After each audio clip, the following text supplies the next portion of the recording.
क्या रूस चाहता है कि पूरी तरीके से चोक किया जाए?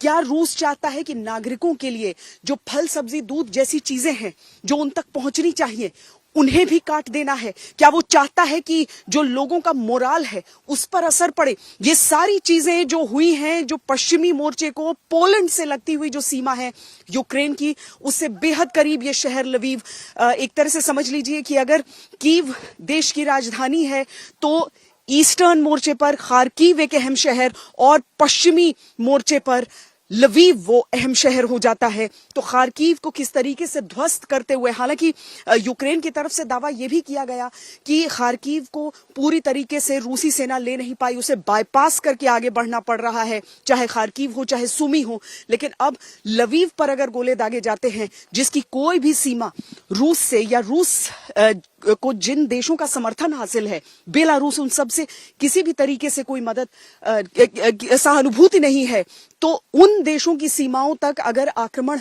पहुंचेगा तो इसके संकेत क्या बड़े हो जाते हैं।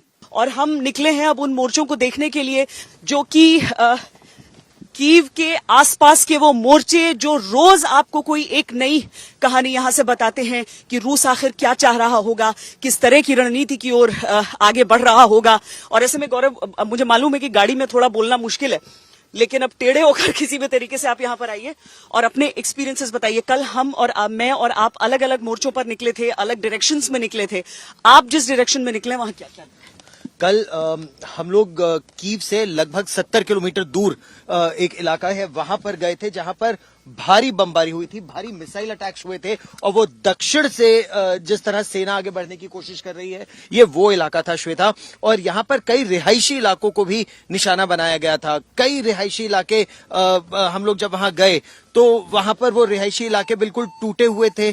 तो वो रिहायशी इलाकों को निशाना बनाया गया था और बहुत बुरी तरीके से निशाना बनाया गया था। जिस तरह वहां स्कूल, कॉलेज, लोगों के घर, किंडरगार्टन, प्लेग्राउंड, वो सब टूटे हुए थे।